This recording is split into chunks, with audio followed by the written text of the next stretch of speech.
이 OSS란 것은 오픈 소스 소프트웨어 약자고요. 시작을 하도록 하겠습니다.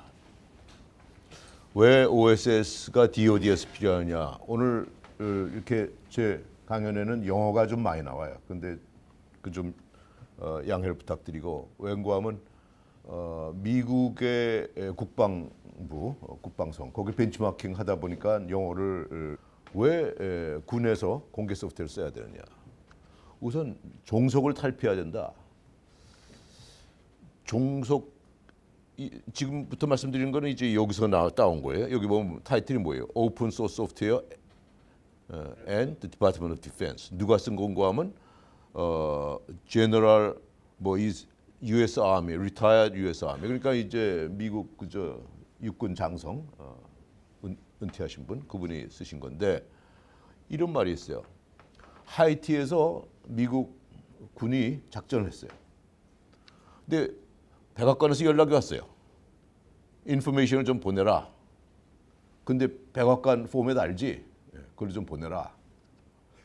그 백악관에서 하이티 상황을 좀 자기네들이 양식의 포맷에 맞춰서 보고해달라는 게 있었는데, 그래서 이제 my team contacted the vendor, 소프트웨어 vendor죠. 이제 컨택트한 거예요. 백악관 포맷을 맞춰서 좀 그걸 좀 컨버전 해달라. 근데 they refused to modify the software.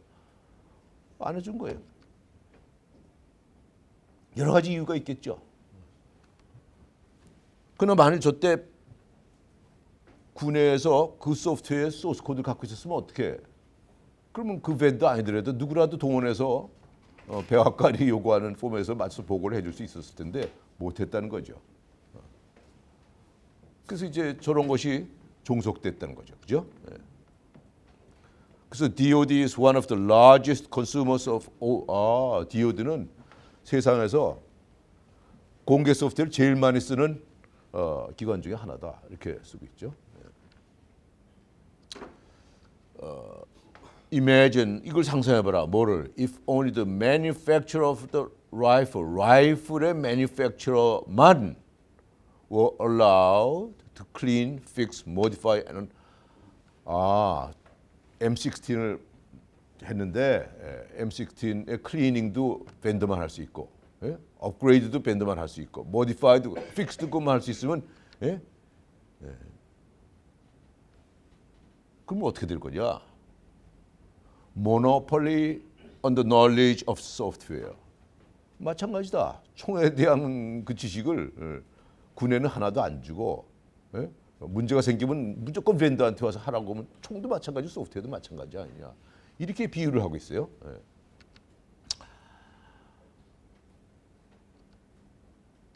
그다음에 초연결.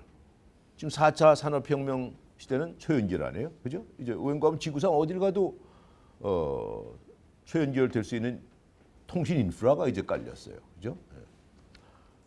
그래서 여기 보면 여기에서 따온 글이에요. On DoD, Open Source Software in Defense. 여기서 따온 글인데 보시면 뭐라고 썼는가 하면 In today's world, 오늘날에는 there is no point in having all our ships, planes, and tanks unless you can connect it all. 뭐 탱크든지 뭐 함정이든지 전투기든지 이 서로 커넥트가 안 되면 그건 쓸모가 없는 거다. 초연결 얘기하는 거죠, 그죠? 초연결이. 근데 탱크는 뭐 IBM으로 돼 있고, 뭐 함정은 마이크로소프트 돼 있고, 뭐 해서 서로 클로즈드, 공개를 안 하고 자기 포맷 고집하고 하면 이게 초연결이 되겠습니까? 그래서 뭐라고 했어요? Departments needs a drastic different approach to software. 맨 마지막에 보면 move to the world of open source로 가지 않으면 이게 어렵겠다. 이게 이제 국방성의 얘기예요. 여기 뭐 이건 다 파일을 제가 놓고 가니까 위에 보시면은 그 파일의 URL이 다 있어요. 그래서 소스를 보시면 이거 그대로 보실 수가 있고요. 그다음에 이제 보안입니다. 보안.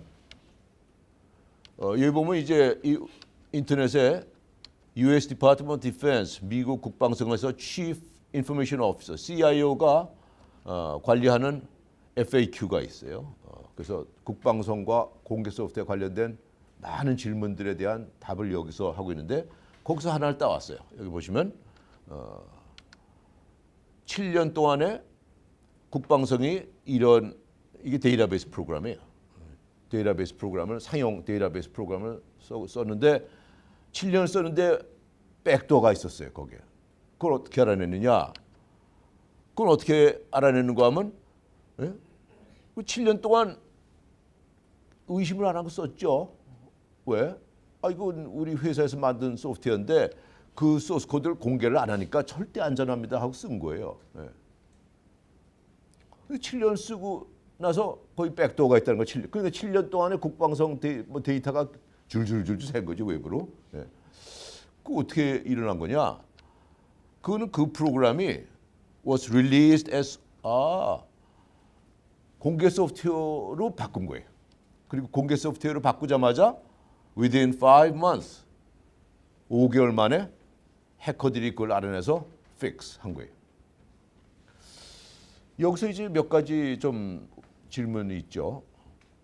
왜 공개 소프트웨어를 공개를 할 때 백도어를 없애고 공개하지 왜 그걸 놔둔 채로 공개했느냐? 망신스럽게. 그거는 그 회사의 임원들이나 오너도 모르게 백도어가 있었다는 얘기예요. 빌 게이트가 우리 건 믿어주세요 하면 그 밑에 수만 명이 있는데 그 수만 명 중에 한 명이 지난주에 백도어 넣었는지 그 빌 게이트가 어떻게 아냐. 그러니까 오픈했는데 백도어 있는 채로 오픈한 거죠. 걔는 또 왜 백도어 놔둔 채로 오픈했어요? 걔는 벌써 수십억 챙겼으니까 나갔죠. 그죠? 그런 거예요. 그렇게 생각할 수밖에 없는 거예요.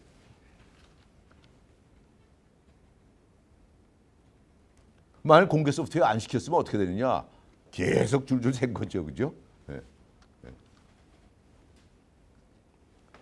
여기 보면 밑에 줄에 보면 Defense Digital Service, DDS라는 말이 있죠. DDS. Defense Digital Service. 그 DDS라는 기계 있는데 이거 미션이 뭔가 하면 Our progress는 hindered, 방해를 받고 있다. 뭐 때문에? Outdated, 아주 고물자가 된 툴과 고물자가 된 프랙티스를 씀으로 해서 우리 국방성의 프로그레스가 방해를 받고 있다. 그걸 픽스하는 게 이 조직의 미션이에요. 인터넷에 가보면 그렇게 써 있어요. 그죠? 그래서 DDS의 미션은 한마디로 하면 Transforming the Technology within the Department of Defense. DOD에서 테크놀로지, 기술을 가지고 트랜스폼을 해야 되는데 가만 놔두니까 못하더라 이게. 그래서 그걸 도와주기 위해서 이런 기구를 만들었다는 거죠. 그죠? 그래서 여기서 보면 뭐 responsibilities and functions에 보면은 improved digital service to DoD. 소프트웨어의 가장 최신 프랙티스를 해야 되고 오픈 소스를 어댑트 해야 되고 이런 것들이 이제 이 기관에서 하는 일이에요.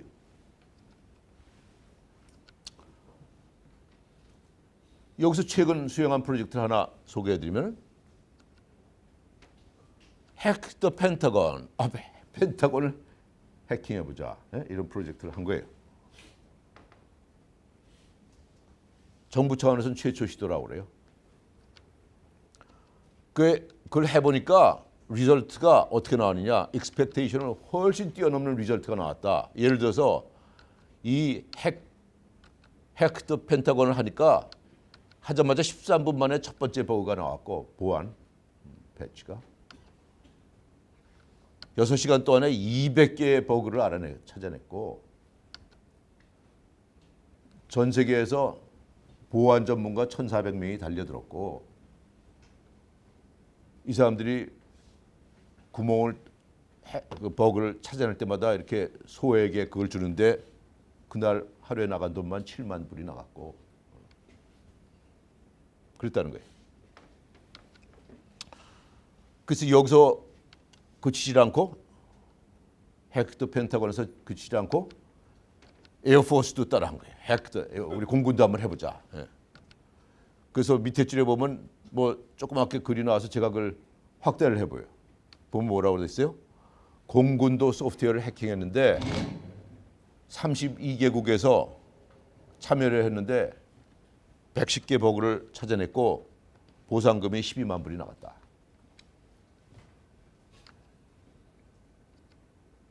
그래서 DOD가 인바이트를 했다. 뭐를? 스페셜리스트들을. 뭐 하라고? 펜타곤을 해킹해보라고 인바이트를 했다. 예? 예. 누가 달려붙었다고요?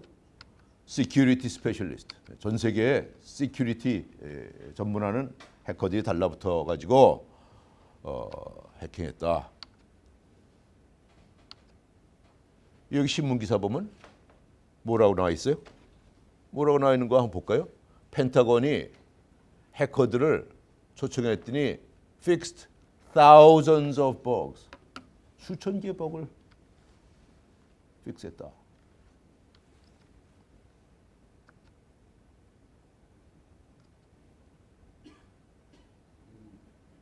이거 다 상용 소프트웨어고 클로즈도 있으니까 소스 코드 밖에 보여준 적이 없어요. 그러니까 이건 절대 안전합니다. 예? 여기서 이렇게 해킹당해서 보안 구멍이 발견된 건 거의 다가 proprietary 상용 소프트웨어. 미국이 이렇지만 한국은 안 그러리라 믿어요. 한국은 뭐 이거 해볼 필요가 없겠죠. 안 그러리라고 믿어요. 그죠? 우리는 새는 일이 없어요. 이게 이제 오픈 소스 at DOD, why it matters. 이런 발표를 했어요. 어디서 했는가 하면 GitHub에서 했어요. GitHub이라고 세상의 모든 공개 소프트웨어가 올라오는 저장소가 있고 그걸 관리하는 기관이 있어요. GitHub으로. 거기서 매년 하는 컨퍼런스에서 발표를 했는데 이 여자가 DDS 사람이에요. 예? DDS란 거 디펜스 디지털. 거기 로여예요. 그러면서 이거 뭐 여기 유튜브에 가면은 한 10분인가 15분짜리예요. 그러니까 누구 번역시키라고 하면 금방 번역할 거예요. 그죠? 예. 그거 한번 들어보세요. 여기 요약해 보면 왜 DOD에서 공개 소프트웨어를 써야 되느냐? 이건 가장 앞선 기술이다. 이기 때문에 그렇다. 예? 여러분들 요새 4차 산업혁명을 끌고 가는 기술이 뭐예요? 뭐 ICBM이라고 그러잖아요. 예? IoT, 예? 뭐 AI, 예? ABCI. 예. 하여튼 뭐라고 하든 클라우드도 리눅스 아니면 상상할 수가 없는 거고 빅데이터도 리눅스 아니면 전혀 상상할 수가 없고 AI도 다 공개로 가고 있고 우리가 쓰고 있는 이런 스마트폰도 그 오퍼레이팅 시스템은 전부 공개 소프트웨어예요. 리눅스 또는 리눅스의 사천 유닉스. 네. 그러니까 가장 앞선 기술이라는 거죠. 그죠? 또 보안이 너무 중요하기 때문에 그렇다는 거예요. 이분 이 강의원 들어보면 컨클루션이 뭐예요? 미국 관료들이 신기술을 못 따라가서 아주 이게 굉장히 골치 아픈 문제라는 거예요. 저도 그래서 늘 그 얘기를 해요. 우리나라 정책 위반자들한테 IT가 얼만큼 지금 빨리 변하고 있다는 걸 우리가 좀 핸즈온, 좀 이렇게 좀 계속 좀 알리지 않으면은 아주 그분들 때문에 아주 힘들어진다. 여기 있는 걸 제가 요약한 거예요. 이분 샤론 우드라는 분은 DDS의 변호사예요. 이분 뭐라고 돼 있어요? 그분이 이제 DDS의 리걸 카운슬을 하고 그 사람은 프로젝트 리더예요. Experiment in Open Source at DoD. DoD에서 오픈 소스 하는 그 실험의 프로젝트 리더고 she was an attorney. 그분은 변호사였어요. For U.S. Department of Navy. 해군의 변호사를 일했고 거기서 뭘 했는가 하면 specializing in IT acquisition. 네이비에서 IT 구매하는 거, 그거와 관련된 법. 그래서 여러분들이 이분을 이메일로 이렇게 컨택트를 하면은 요런 자료는 지금 제가 어디서 따온 거 하면 링크드인에서 따온 거거든요. 링크드인에 들어가 보시면 세계 모든 전문가들의 프로파일이 나와 있죠. 이분이 그렇게 쓴 거예요. 그러니까 이분한테 이메일이나 뭐 출장 가셔서 하면은 아마 이분이 뭐라고 했어요? She was an attorney for Navy, specializing in IT acquisition이니까 그쪽 법은 아마 완전히 해군뿐이 아니고 다 꿰차고 있을 거라고 저는 생각을 해요. 그분은 어떤 뭘 공부했어요? 로 디그리를 갖고 있어요. 그죠? 로 디그리를. 존스 홉킨스 대학교에서 나오고 로 디그리 아주 그쪽에 아주. 그러면 이게 무슨 얘기라는 거냐? 모든 소프트웨어를 국방성 모든 소프트웨어를 공개 소프트웨어를 가라는 얘기냐? 저는 그건 아니라고 봐요. 그러나 그 많은 소프트웨어 중에서 어떤 소프트웨어들은 그 한 소프트웨어가 해킹돼서 뚫릴 경우에 너무나 많은 소프트웨어와 너무나 많은 데이터가 다 뚫린다. 그런 소프트웨어가 있어요. 예를 들어서 오퍼레이팅 시스템이라든지 통신이라든지 데이터베이스 이런 것들은 거기서 뚫리면요. 딴 소프트웨어에서 아무리 열심히 해도 다 뚫리는 거예요. 그죠? 그런 소프트웨어는 공개적으로 검증을 받아야 되는 거다. 공개적으로 전 세계 보안 해커들, 보안 전문가들한테 검증을 받은 걸 써야 된다. 저는 그렇게 생각을 하고 있어요. 또 공개 소프트웨어에 대해 여러 가지 오해가 있다. misconceptions about open source software. 그 중에 하나가 뭐냐? 공개 소프트웨어 라이선스 때문에 change to the source code, source code를 change하면은 you must share public. 그걸 다 공개해야 된다라고 하는 것에 대해서 오해를 하고 있다. 그래서 공개 소프트웨어를 가지고 국방성에서 일을 하면은 그걸 국방성 소프트웨어를 다 공개해야 된다고 오해하고 있는데 그건 아니다. 그걸 팔지 않는 한에는 국방성만 쓰는 한에는 그런 건 오해다. 또 뭐예요? ability to see 소스 코드를 볼 수 있다는 말이지 그 친구들이. 그러면 볼 수 있으면 그걸 모디파이드 할 수 있겠네. 국방성 거를. 그런 오해가 있다는 거죠. 많은 사람들이 리눅스 소스 코드 볼 수 있어? 그런데 그 리눅스 코드를 우리가 국방성에 가서 갖다 써? 그럼 우리 국방성 걸 모디파이드 할 수 있겠네. 봤으니까. 그런 얘기예요. 근데 그건 얼토당토하는 얘기다. 왜 그러냐?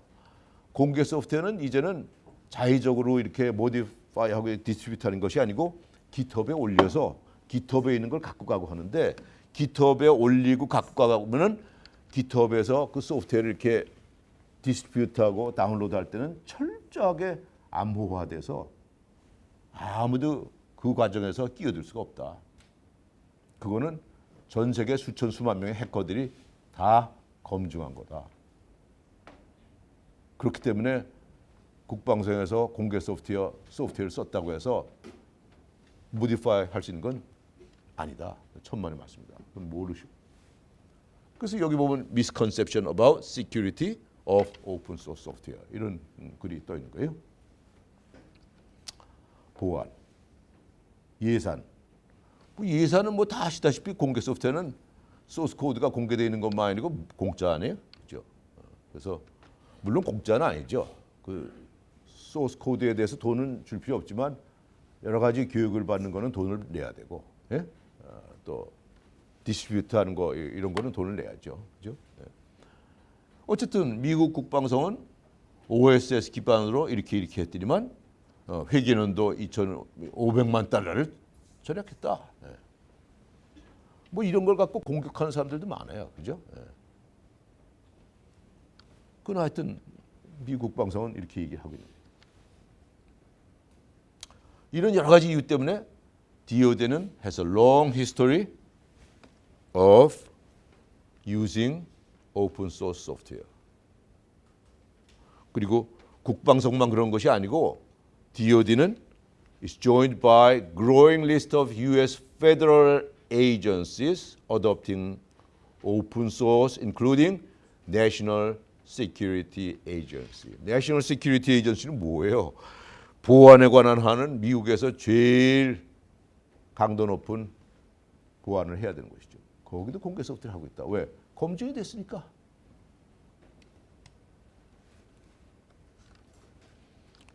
그래서 see the governments around the world, 전 세계 모든 정부를 한번 봐라. 다 embrace 하고 있다. 뭐를? 오픈 소스를.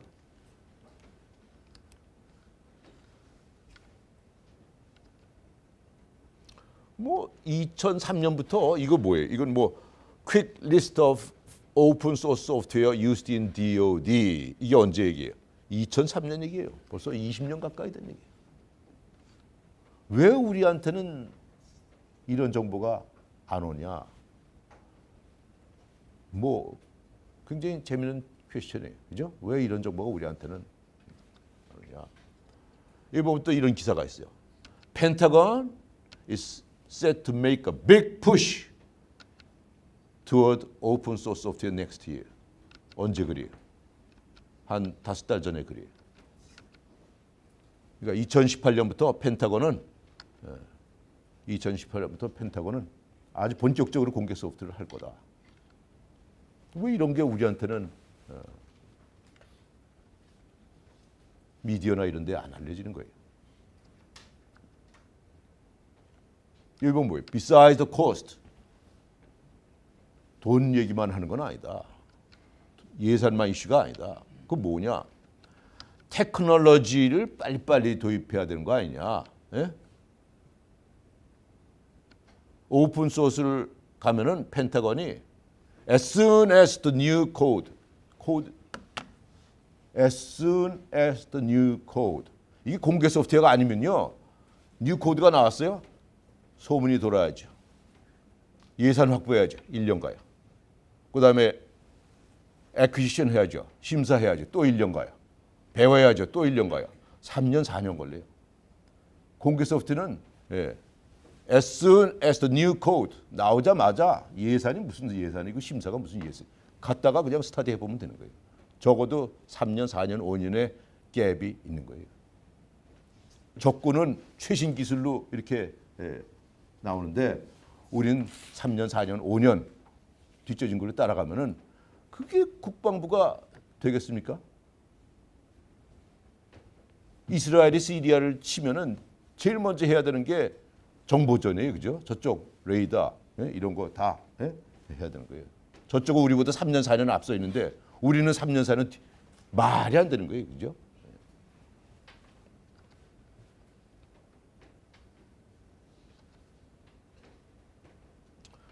뭐 오픈 소스 소프트웨어 is also more secure than the closed source. 더 시큐어하다는 거예요. 어떻게 알아요? 뭐 클로즈 소프트웨어에 대해서는 시큐어한지 안 시큐어한지 말을 할 수가 없어요. 아무도. 코드를 본 적이 없으니까. 아까 수천 개의 버그를 찾아냈다고 그랬잖아요. 그죠?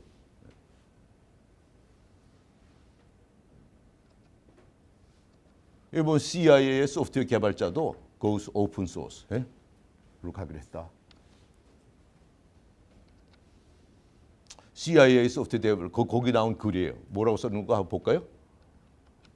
One contractor, 딱 한 사람의 컨트랙터만이 모노폴리를 갖고 있으면 소스 코드에 대해서 그렇게 하면은 this is optimal only for the contractor. 그렇게 하면은 그 소스 코드 갖고 있는 모노폴리를 갖고 있는 그 컨트랙터만 좋다. 국방부는요. 국방부는 inefficient해지고 ineffective해진다. 모노폴리 하면은 컴피티션이 이제 없어지는 거 아니냐. 결과적으로 그렇게 되면 텍스페이의 돈을 낭비하는 게 된다. 이게 CIA 관련 기사에서 나오는 글이에요. 계속 이런 글이 나와요. 그래서 DoD가 가이드라인을 새로 쓰고 있다. 공개 소프트웨어를 클로즈 소프트웨어하고 동등하게 대우해라. 또 뭐라고 썼어요? DOD가 뭐라고 말을 하고 있어요? 오픈 소스는 as good as proprietary software. as good as 똑같다는 거예요. 한쪽은 근데 돈을 내야 돼요. 한쪽은 공짜예요. 왜 이런 게 우리는 모르고 있어요? 그래서 우리가 공개 소프트 재단을 만든 거예요. 그죠? 왜? 신문에서 그걸 안 알려주니까 우리가 알려야 되겠다. Is equal to commercial software in all cases. 보안이나 기술적 우수성이나 뭐를 보더라도 하나도 뒤지는 게 없다.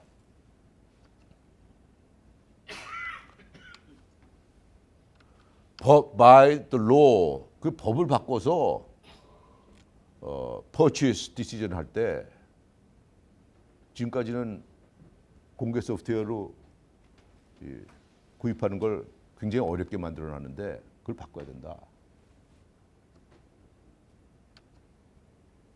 누구에게? Deputy CIO of DOD.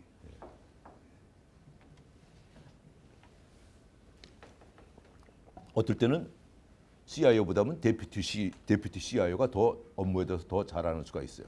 여기 저 김명준 소장님만 빼고 딴 데는. 네. 소장님은 중국 가시고 하느라고 이런 걸 못 읽는. 그래서 우리나라 군에도 OSS 정책 기획을 하는 그런 조직이 만들어져야 되겠다. DDS 같은.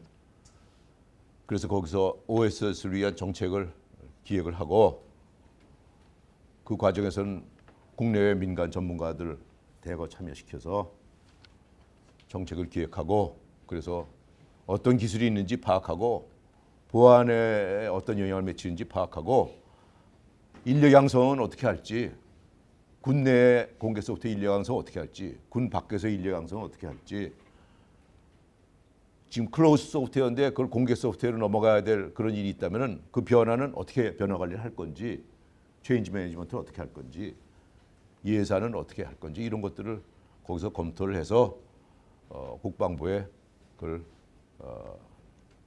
보고서를 제출해야 된다. 자주 국방 하는데 진짜 혹시 미군이라도 철수하면 진짜 자주 국방 해야 될 거 아니에요? 이제는 자주 국방은 이 의지나 용기만 갖고 되는 건 아니에요. 기술 자립이 돼야 돼요. 기술 독립이 되려면 공개 소프트웨어 이외에 다른 방법이 없어요.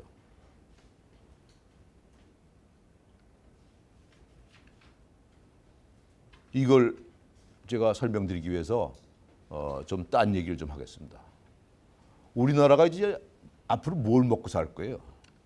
그건 과거에 뭘 먹고 살았는지와 미래에 뭘 먹고 그걸 검토하면 돼요.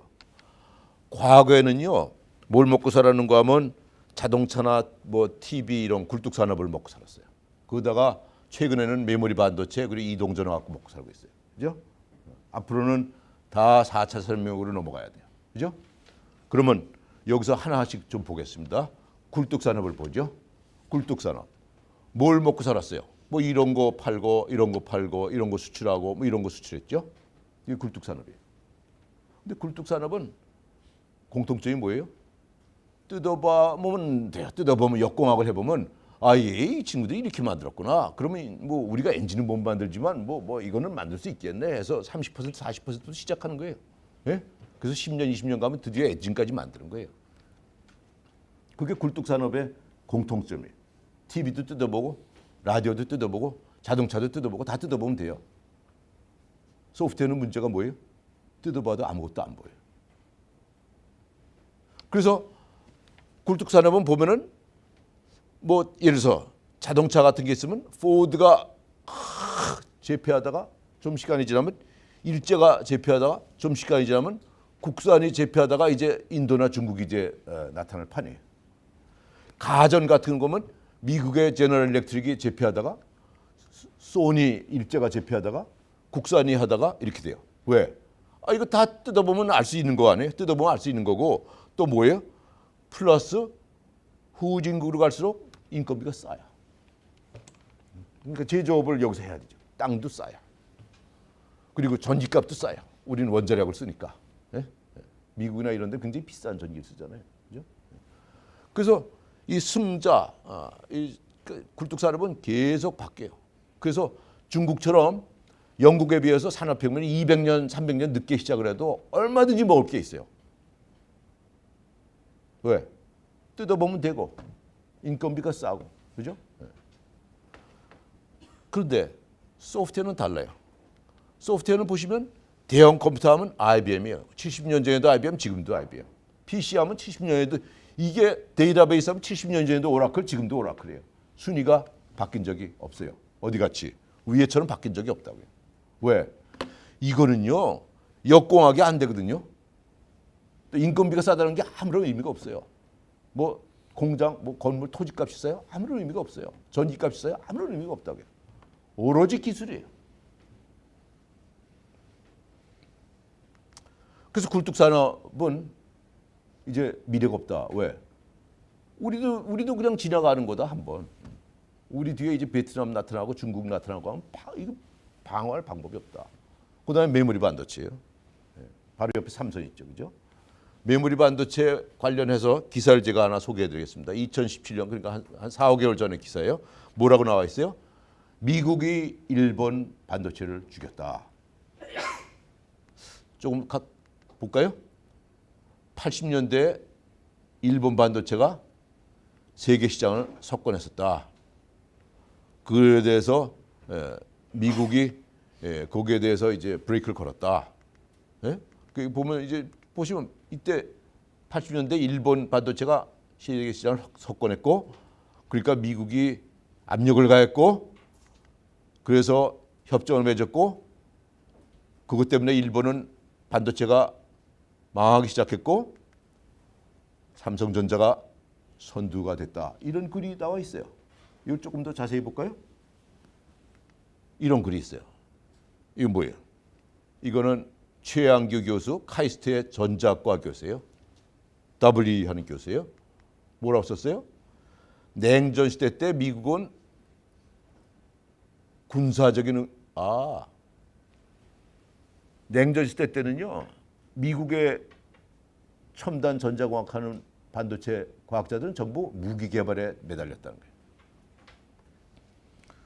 근데 똑같은 시기에 일본의 전자공학 과학자들은 군사를 할 수도 없었고 하지도 않았죠. 그 사람들이 다 어디 갔어요? 다 소니하고 파나소닉, 산요 갔어요. 그래가지고 그냥 저 시기에 미국의 가전 산업이 완전히 풍지박산인 거죠. TV, 워크맨, 라디오. 왜 그렇겠어요? 잘 아시다시피 태평양 정제 미드웨이 때 일본이 왜 졌어요? 근본적으로는 정보전에 졌어요. 그러니까 일본이 아주 앙심 먹고 저걸 이제 해야 되겠다고 한 거예요. 그죠? 그래서 이제 80년대가 되면 미국 전자 회사들이 반도체를 하긴 해야 되겠는데, 이건 메모리 반도체는 기술 오리엔티드가 아니구나. 메모리 반도체는 뭐 기술적인 것보다 제조 단가를 낮추는 게 중요하구나. 그러면 만약 후진국이 메모리 반도체에 뛰어들면 어떡하지? 그러면 모토로라나 여기가 수조 원짜리 이거 만들었다가 망하네. 이거 언젠가는 이거 후진국에 넘겨야 되겠구나. 예? 메이저 인베스트먼트 들어가기 전에 넘겨야 되겠구나. 그러니까 시장 논리로 하니까 그렇게 될 수밖에 없어요. 그럼 이거 누가 가져갈까? 시장 논리로 하면 일본 토시바가 가져가지. 일본 토시바가 그것까지 가져가면요. 이제 미국은 상당히 어려워져요. 그래서 아까 조선일보 그런 글이 나온 거예요. 그죠? 네?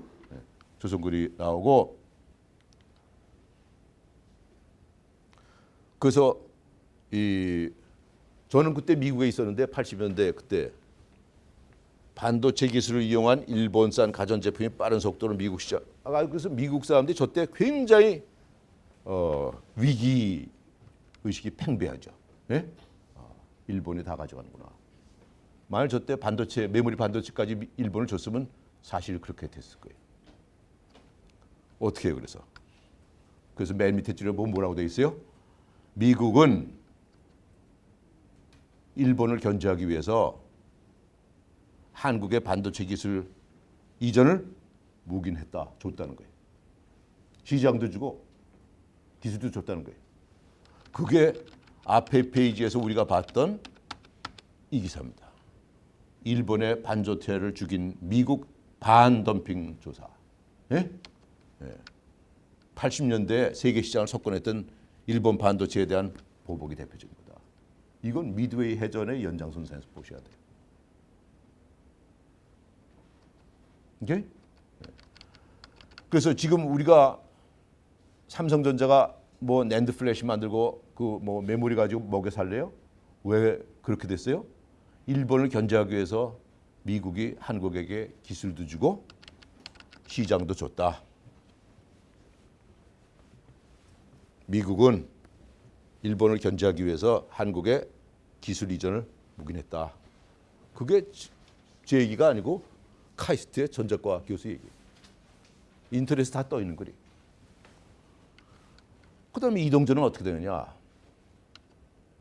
이동전화는 유럽이 선점했어요. 이제 유럽이 이제 EU라는 걸 만들잖아요. 왜 만들어요? 뭐 궁극적으로는 뭐 저 경제를 통합하고 외교를 통합하고 군사를 통합하고 거기까지 가는 거지만 그건 궁극적인 얘기고 70년대 80년대에는 이제 25개 나라가 만나기 시작했으니까 우리 뭐 같이 좀 해보자. 예. 뭐 해볼까?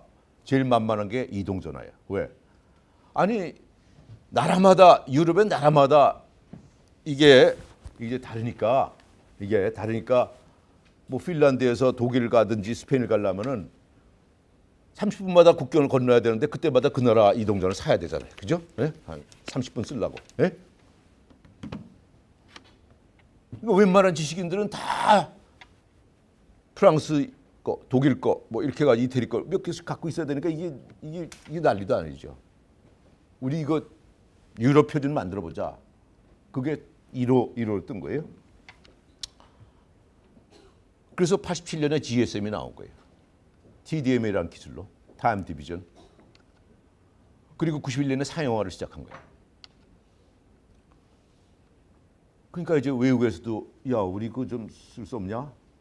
왜? 아시다시피 이게 유럽 식민지, 식민지인데 유럽에서 GSM이 나오면 아프리카 유럽 식민지, 남미 유럽 식민지 이런 데서 자동적으로 쓰게 돼 있는 거예요. 그러니까 전 세계 인구의 한 7, 80%가 GSM을 쓰게 된 거예요. 그러니까 어떻게 해요?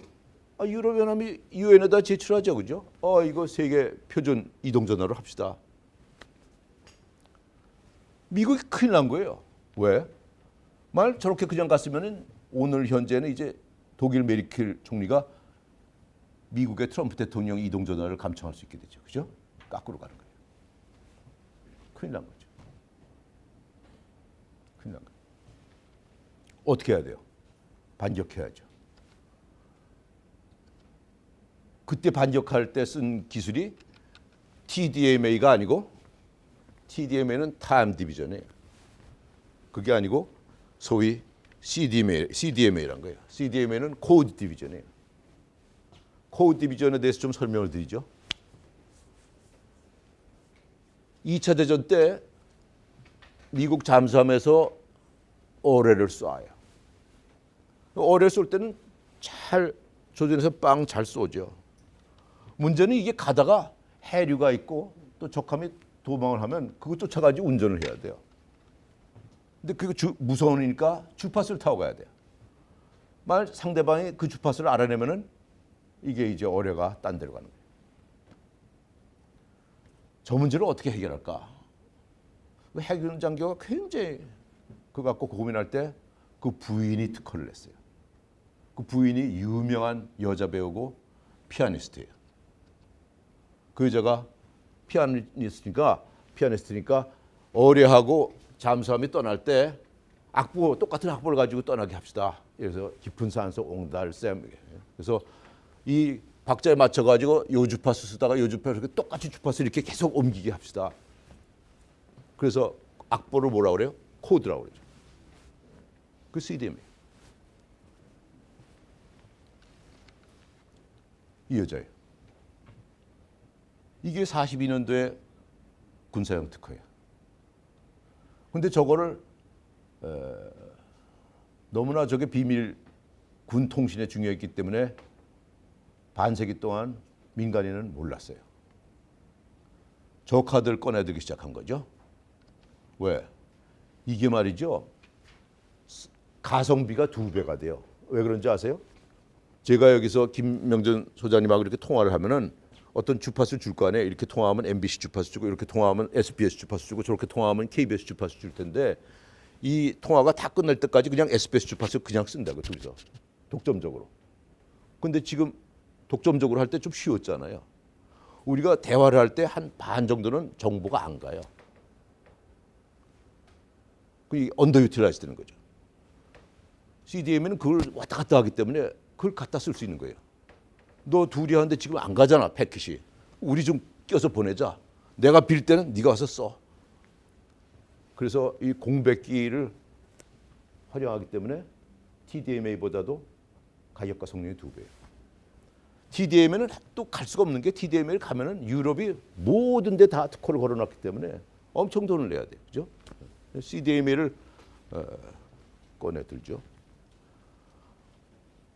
근데 CDMA 하려면 지금처럼 어뢰하고 잠수함 둘밖에 없고 둘이 악보를 한 2, 3분 동안만 하는 건 쉬운데 그게 아니고 이 악보를 각 예를 들어서 1000만 대 스마트폰이 수만 개의 기축국하고 클락이 싱크로나이즈 되려면 그건 쉽지가 않아요.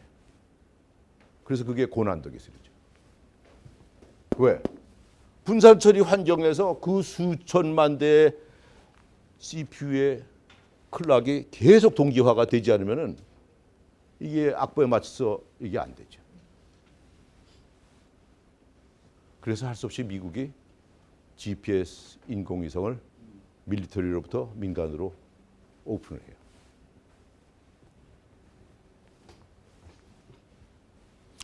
이 기술을 CDMA 기술을 독점해서 사용해오던 회사가 퀄컴이에요. 퀄컴은 반세기 동안에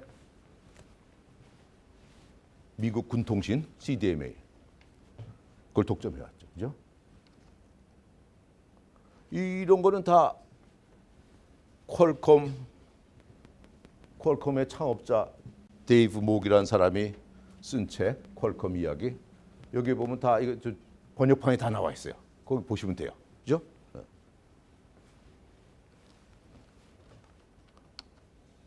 그래서 GPS를 할 수 없이 CDMA 때문에 민간한테 공개를 해요. 여기 보시면 이거 URL에 가서 보시면 이런 신문 기사가 나와요.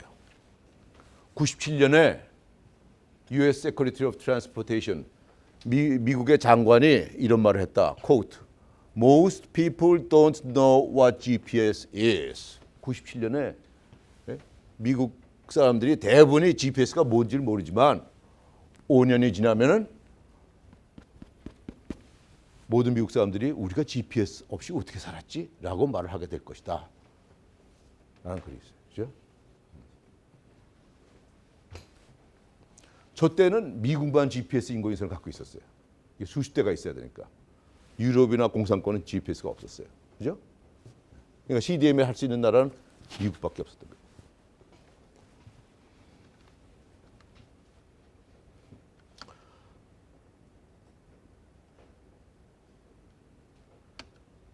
그래서 이제 정부가 야 유럽이 말이야 이동전화 했는데 우리 CDMA로 GSM 이겨내자. 근데 문제는 미국의 통신회사가 CDMA를 아는 사람이 하나도 없는 거예요. 어디서 가르친 적이 있어야죠. 어디서 논문 본 적이, 어디서 책이 나온 적이 있어야죠. 그죠? 그러니까 아 이거 뭐 저 어뢰하고 잠수하면서 잘 됐어. 이거 좀 해. 그러니까 아니 뭐 어뢰하고 잠수함하고 뭐 인공위성에서 됐다고 해서 2억 인구가 이게 되는 거냐? 그러니까 이제 좀 민간 쪽에서 좀 레퍼런스 사이트를 만들어 봐라. 그러니까 샌디에고에서 한번 해요. 되지 않느냐? 그러니까 저 당시에 샌디에고는 굉장히 한산하고 조그만 타운이었기 때문에 그거 말고 좀 그러니까 또 뉴욕에서 또 해요. 그런데도 미국 회사들이 하나도 투자를 안 해요. 왜? 저게 되는지 안 되는지를 알아보려면은 스케일러빌리티 이게 수천만 대를 만들어야 될 거 아니에요. CDMA4를 누군가 CDMA4를 만들어야 될 거 아니에요. 아무도 모터롤라고 뭐고 만드는 회사가 없었다고요. 예? 그리고 기지국을 수만 개를 꼽아야 될 거 아니에요. 그거 어디 한두 푼입니까? 왜 그걸 우리 민간이 그걸 프루브를 해야 돼요? 예? 아무도 안 해요. 그래서 저 당시 신문 보면은 퀄컴이 도산을 해요. 그냥 부도. 예? 저걸 풀어내려면 어떻게 해야 돼요? 훨씬 더 큰 지역에서 훨씬 더 많은 단말기를 가지고 실험을 해봐야 돼요. 근데 미국에서는 꼼짝도 안 해요. 그래서 한국에 와서 우리 김영삼 대통령의 팔을 비튼 거예요. 이런 기사가 떠 있어요. 뭐라고 써 있죠? 우리나라가 세계 최초로 CDMA 서비스를 개시했다는 거예요. 조금만 생각해보면 이게 말이 안 되는 얘기예요. CDMA는 미국의 군사용 특허로서 세상에 누구도 아는 사람이 없었는데 어떻게 한국 사람이 그걸 알았느냐. 미국 회사도 겁나서 투자를 못했는데 왜 한국에서 그걸 투자했냐. 무슨 돈이 있어서.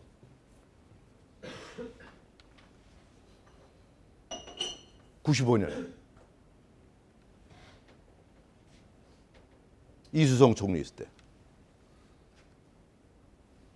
저 가운데 있는 사람이 이현 부장이에요. 삼성. 아니 에트리에. CDMA 교환기 시스템 개발 예. 부장. 이분이 그 당시에 이석채 정통부 장관이고 이분이 이수성 총리고. 예. 저는 그때 서울시장 하기 전이라서 여기 어디 뒤에. 그렇죠. 이제는 소프트웨어만 합니다. 저는. 여기 보면 이제 위키피디아에 가서 CDMA라고 치면은 이런 글이 나와요. 한국에서 CDMA와 상업적으로 크게 성공한 퀄컴은 도산을 겨망하고 이때부터 퀄컴이 대기업이 돼요. 그 당시에 특이한 게 CDMA 쓰는 나라는 한국밖에 없었다는 거예요. 여기 보면 조선일보에 주간조선에 또 이렇게 나와요. 70년대 중반까지만 해도 CDMA를 한 나라는 우리나라밖에 없었다. 그래서 우리나라는 인공 섬이다. 세계 다른 나라는 다 GSM 쓰는데, 그러니까 왜 삼성전자가 이걸 히트치는지 아시겠죠? 왜 LG전자가 이걸 히트치는지 아시겠죠? 그죠? 네?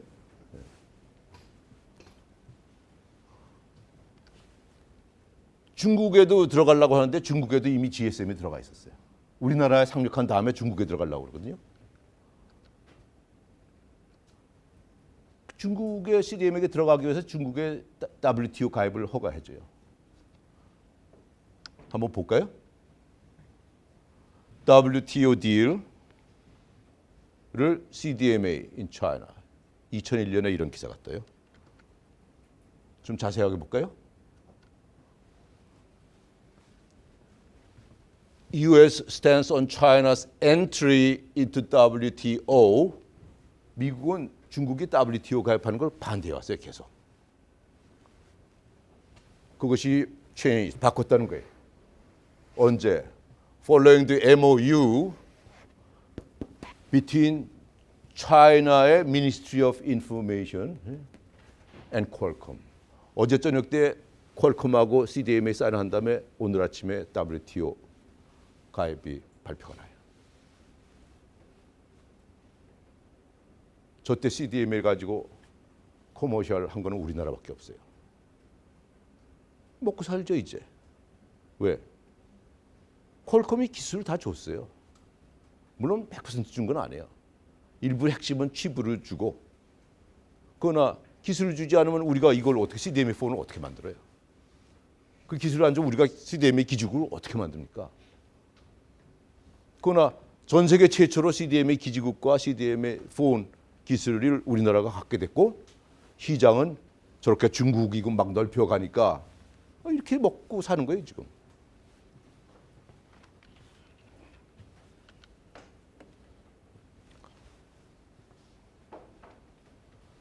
박성덕 정통부 차관이 많은 사람이 우려했다고 그러잖아요. 왜? 저 때 정부도 반대했고요. 상공부가 아주 끝까지 반대했어요. 예? GSM으로 가야 된다. 엄청난 돈을 GSM에 쏟아놓고, 뭐 이상철 박사 같은 정보통신 쪽으로 우리나라에서 군통신 쪽으로는 제일 권위 있는 분도 반대했고, 삼성도 반대했고, 기업과 정부가 다 반대했어요. 다 반대했죠. 반대하니까 김영삼 대통령이 선거 공약으로 정통부를 만든 거예요. 오직 정통부만 CDMA를 밀었어요. 여기 보면 전자신문 이런 글 있잖아요. 삼성전자도 CDMA를 반대했다. 미국이 준 거예요. 기술과 시장을. 그래서 지금까지 먹고 사는 게 뭐냐 우리가. 굴뚝산업은 기술은 역공학으로 했고, 시장은 인건비가 싸고 뭐 토지가 싸고 전기값이 싸고 해서 했고, 예? 메모리 반도체는 뭐예요?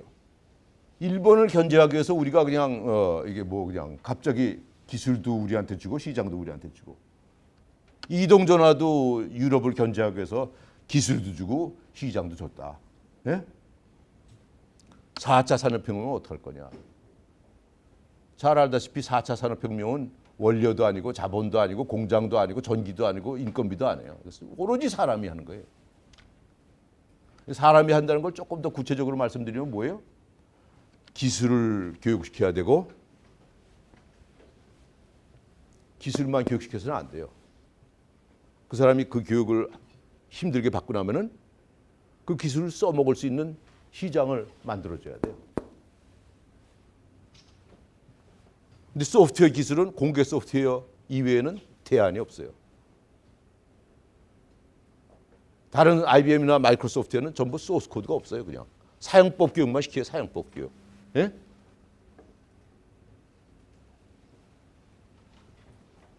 소스 코드가 없으면 그게 보안이 확실한지 알 방법도 없어요. 과거 대학교 교육은 어땠냐? 전 대학교에서 평생을 살았기 때문에 저걸 뼈저리게 경험한 사람이에요. 옛날에는 하드웨어하고 소프트웨어가 너무 비쌌어요. 그 대학교에 컴퓨터가 들어오면은, 본부에 컴퓨터 센터에 컴퓨터가 들어오면 행정형 소프트웨어만 들어왔지 교육용 소프트웨어는 하나도 안 들어왔어요. 그것도 교육용 소프트웨어도 물리나 화학이나 이렇게 통계처럼 힘센데 소프트웨어만 들어왔지 컴퓨터과 교수들이 요구하는 건 하나도 안 써졌어요. 잘 아시잖아요. 그렇죠?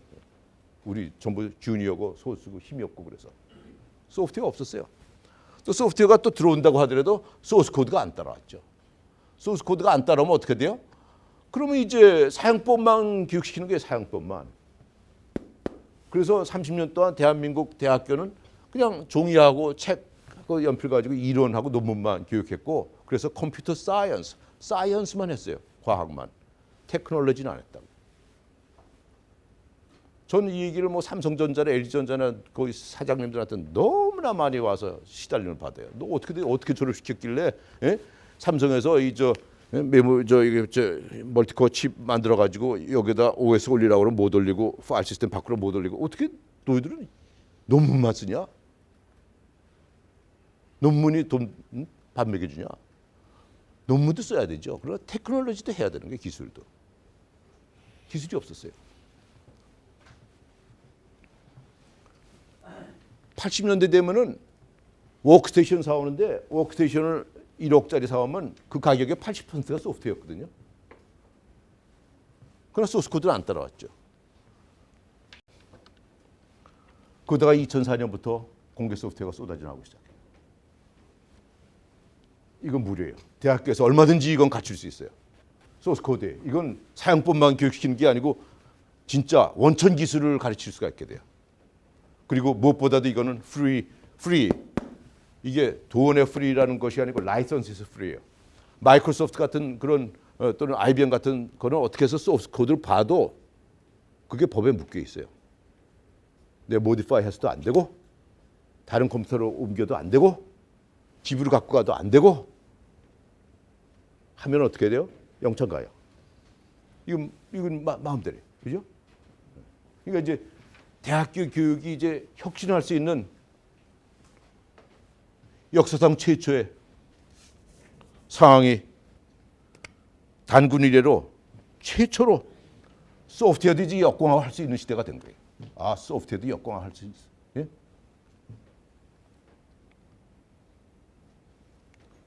그래서 아까 소장님이 공개 소프트웨어 이거 보면 기분이 좋지 않느냐. 예. 왜? 우리도 드디어 역공학할 수 있어요. 우리도 그 파티에 참여할 수 있게 된 거예요. 그죠? 예. 기분이 좋아야 돼요. 여러분들은 공개 소프트웨어를 보시면.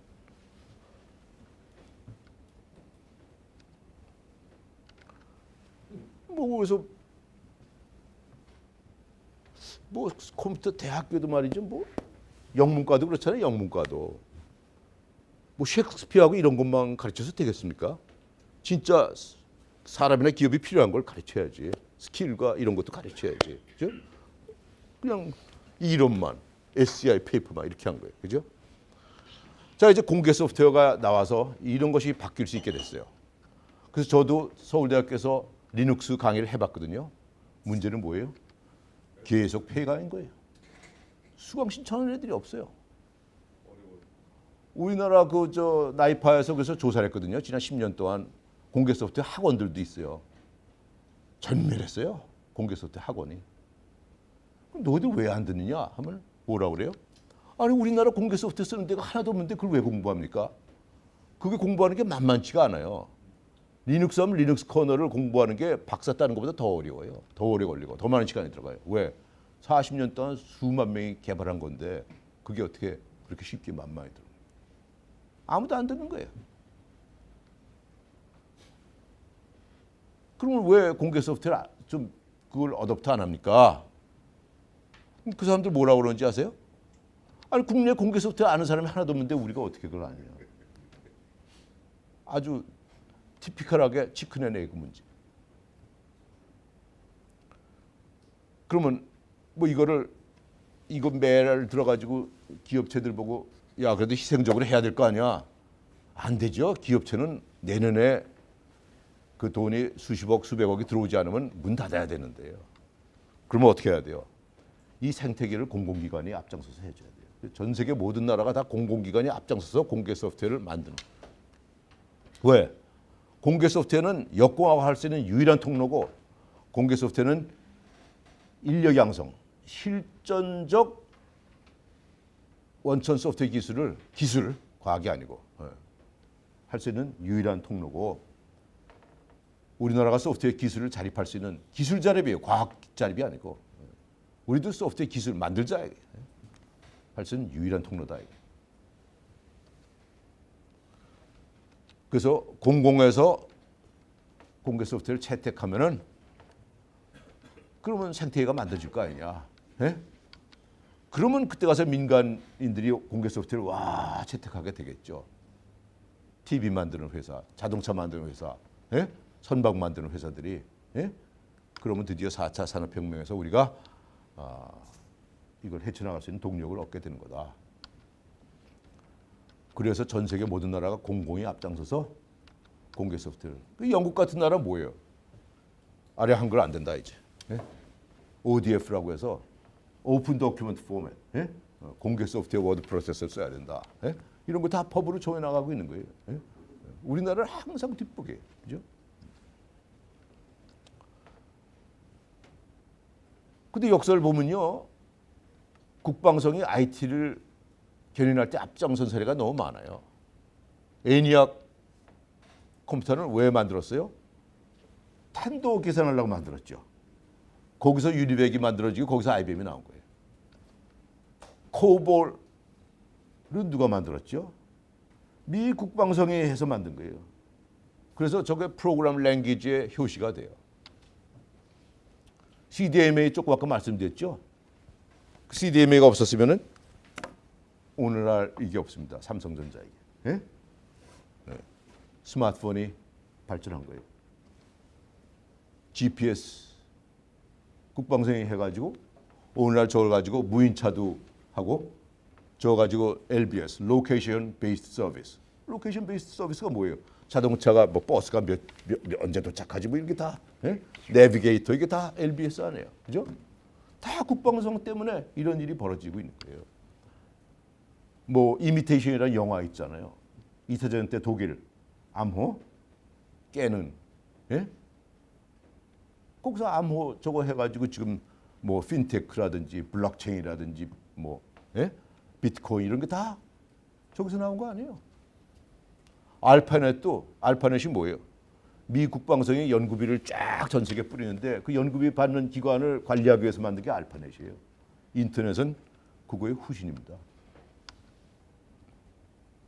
소프트웨어 품질도 마찬가지고. 그래서 국방부에 우리가 국방부 IT에 투자하는 거는 버리는 게 아니다. 거기서 훈련받은 인력들이 거기서 나온 인력이 생태계를 이뤄가지고 민간의 그 IT 생태계를 돈독하게 하는데 철저하게 쓰였다.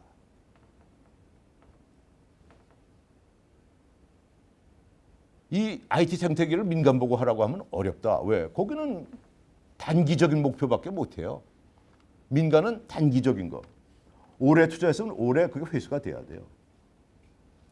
그건 민간은 못한다. 그건 공공이 해야 된다.